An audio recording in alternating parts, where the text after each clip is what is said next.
জাহাঙ্গীর খানকে গ্রেফতার করেছে রাজ্য পুলিশের এসটিএফ। ভারত নেপাল সীমান্তে বাড়ি ভাড়া নিয়ে থাকছিলেন পুষ্পা বলে সূত্রের খবর।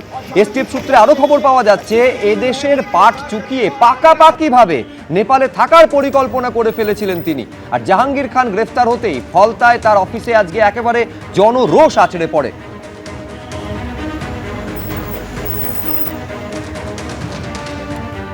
এইবার যখন জাহাঙ্গীর খানকে বেঙ্গল পুলিশের এসটিএফ তারা একেবারে নেপাল সীমান্ত থেকে পাকড়াও করছে, তা নিয়ে ঋতব্রত বন্দ্যোপাধ্যায় বিধানসভার বিরোধী দলনেতা কি বলছেন একবার দেখুন।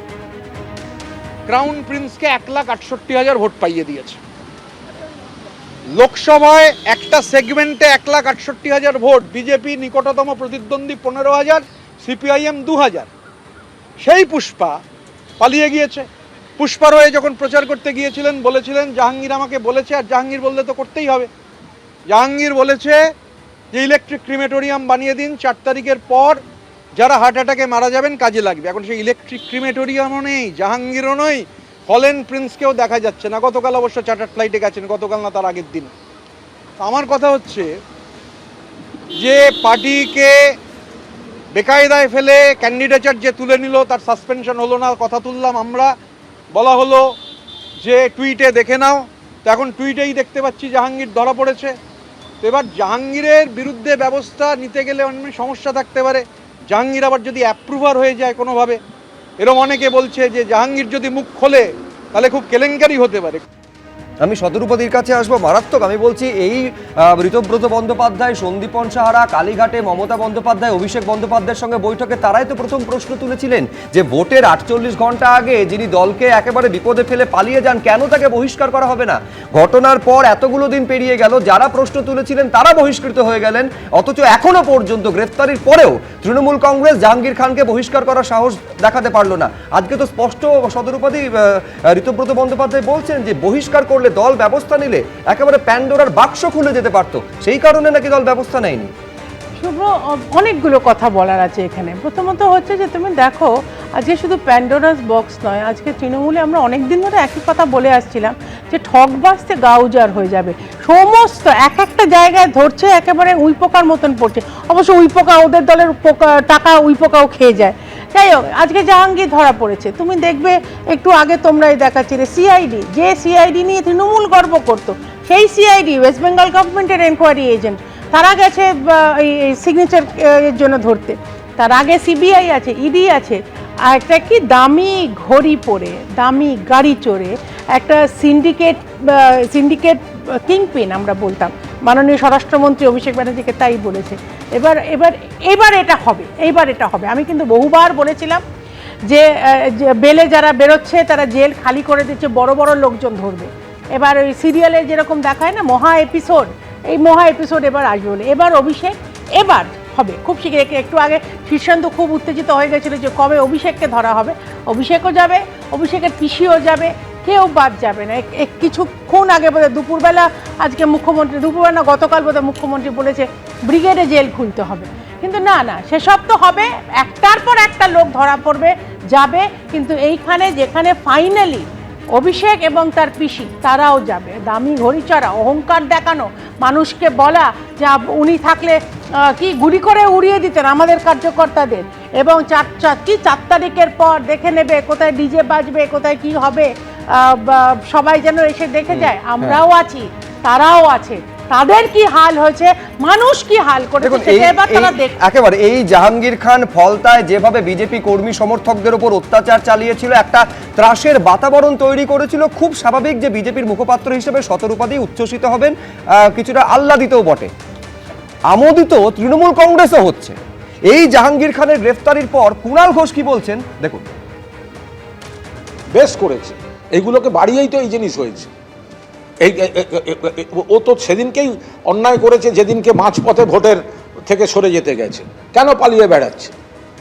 এরা এইসব করে তো দলের মুখ পুড়িয়েছে, এবং আমাদের যারা আমরা দলের সৈনিক, দলের অবস্থানটাকে আমরা মানুষের কাছে তুলে ধরি, এদের জন্য আমাদের কাজ বারবার কঠিন হয়েছে। উপাসনা, সর্বপ্রথম কুণালদার কথাটাকে সেকেন্ড করেই বলবো, যখন জাহাঙ্গীর খান সেখান থেকে বলেন যে আমি ইলেকশন থেকে সরে যাচ্ছি, তখন কিন্তু আমরা সকলে জানি যে জোড়াফুল চিহ্ন। ঋতব্রতর কথাটা ফার্স্ট যে রাজসাক্ষী হলে অনেক কিছু বেরিয়ে যেতে পারে। না দেখুন, আমার কথাটা হচ্ছে যে আজকে কুণালদা যে বক্তব্যটা রাখছেন এবং বিভিন্ন মানুষজন যখন জাহাঙ্গীর খানকে স্পেসিফিক্যালি তাকে তুলে একটা বক্তব্য রাখা হয়েছিল যেখানে এই পুষ্পার কথাটা উঠে এসেছিল, তখন আমি বারবার স্পষ্ট করে বলেছিলাম পুষ্পা এই শব্দটা কিন্তু ওনার দ্বারা সেলফ ক্লেম। এবার সাধারণ জনগণ ওনাকে পুষ্পা হিসাবে ট্যাগ দিচ্ছে কিনা সেটা একটা বড় প্রশ্ন, কিন্তু যখন এত কিছু দেখছি তার সামনে আরেকটা কথা আমাদেরকে বলতে হয়। হ্যাঁ বলছি তো, তৃণমূল কংগ্রেসের সেই প্রার্থী সেই প্রার্থী তৃণমূল কংগ্রেসকে ডুবিয়ে দিয়ে চলে গেল, অথচ তার বিরুদ্ধে ব্যবস্থা নেওয়াটা হলো না কেন? এটাই তো প্রশ্ন, মিলিয়ন ডলার কোশ্চেন। তৃণমূল কংগ্রেসের লোগোটা সেখানে ছিল তার ঠিক আগেই, সেখান থেকে উনি সরে আসেন এবং তার পরবর্তীতে এটা কার কথা মেনে কার সাহায্য করে তার পরবর্তীতে উনি সেই না সেসব কথা পরে, তারপরেও দল কেন ব্যবস্থা নিতে পারলো না? হাত দিচ্ছে মাথায় অভিষেক ব্যানার্জি, তোমরাই দেখাচ্ছো। মানে অভিষেক ব্যানার্জির আশীর্বাদ ধন্য, তাকে তুমি জাস্টিফাই করছো বসে। অভিষেক ব্যানার্জিকে জাস্টিফাই করছো কি? না না, আমার কথাটা ব্যানার্জি যা যা আচ্ছা দ্রুত উপাসনা শেষ করে যখন আপনি কথাটা বলছেন ঠিক সেই সময় আমার চোখের সামনে মনে পড়ে যাচ্ছে এরকম বহু লোকজনদের পাশে দাঁড়িয়েছিলেন স্বয়ং আমাদের মোদিবাবু, যখন তাদের বিরুদ্ধে বড় বড় ক্রিমিনাল অফেন্স কিন্তু আমাদের চোখের সামনে এসেছে, কিন্তু তার মানে তো এইটা নয়, তার মানে তো এইটা নয় যে মোদিবাবু সেই জায়গায় দোষী অ্যাকর্ডিং টু ইউ, তাই তো?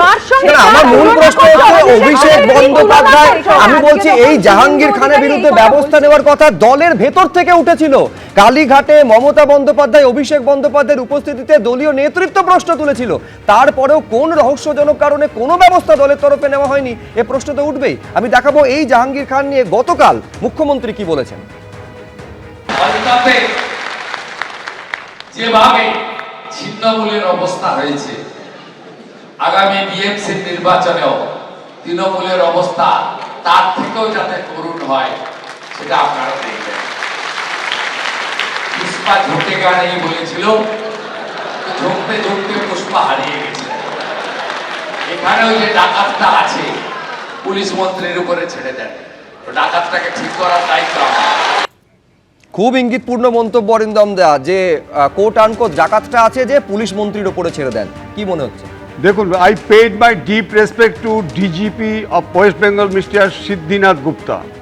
কেন আপনাকে জানাচ্ছি, আপনারা বোধহয় জানেন কি জানেন না, মিস্টার সিদ্ধিনাথ গুপ্তা কিন্তু শিলিগুড়ি যখন ডিস্ট্রিক্টের এসপি ছিলেন, উনি সেই এসপি যে ওখানে কামতাপুর লিবারেশন অর্গানাইজেশনকে নিশ্চিত করে দিচ্ছে এবং পুরো হাতের তালুর মতো জানে। এই যে আপনি পানি ট্যাঙ্কি বলছেন, এটা হচ্ছে কি দার্জিলিং এবং মহকুমাটা হচ্ছে কি আপনার শিলিগুড়ি মহকুমা। আপনাদের মধ্যে মনে আছে সেদিন আমি বলেছিলাম যে স্পষ্টভাবে বলেছিলাম যখন পালিয়ে যাচ্ছে পালাতে পারবে না। কেন, কিভাবে হলো ধরাটা? ওটা একটা ইন্টারসেপশন শুরু হয়েছিল তখন থেকেই, তারপরে হচ্ছে গিয়ে টাওয়ার লোকেশন, তারপরে সিডিআর থেকে শুরু করে সোর্স ইনফরমেশন শুরু করে ওই যে কুণালবাবু যে কথাটা বললেন, স্যারেন্ডার এবং পালাবার মধ্যে অনেক ডিফারেন্স আছে। আজকে আপনাকে বলছি মিস্টার অভিষেক বন্দ্যোপাধ্যায় নিয়ে আপনারা যে আজকে আলোচনা করছেন, আজকে সবাই আপনাদের মনে আছে কি সুজয় ভদ্রর যে ঘটনার মধ্যে স্পষ্ট প্রমাণিত ছিল অভিষেক বন্দ্যোপাধ্যায় কে? He is the root of all evils. ওর জন্য আজকে এই সমস্ত ক্রিমিনালিস্টিক স্ট্যান্ড পয়েন্টে আজকে সমস্ত ক্রাইম বেড়ে গেছিল। আজকে তার ক্ষেত্রে কেন রিল্যাক্সেশন হচ্ছে? আমি মনে করে থাকি আজকে এই যে কল ডিটেলস থেকে যে জায়গায় আজকে ফলতার যে আজকে আপনারা দেখাচ্ছেন যে ট্রিপল পাওয়া গেছে, সেখানে শুনতে পেলাম যে অভিষেক বন্দ্যোপাধ্যায় পর্যন্ত ওখানে ছিল। এবিপি আনন্দ, এগিয়ে থাকে, এগিয়ে রাখে।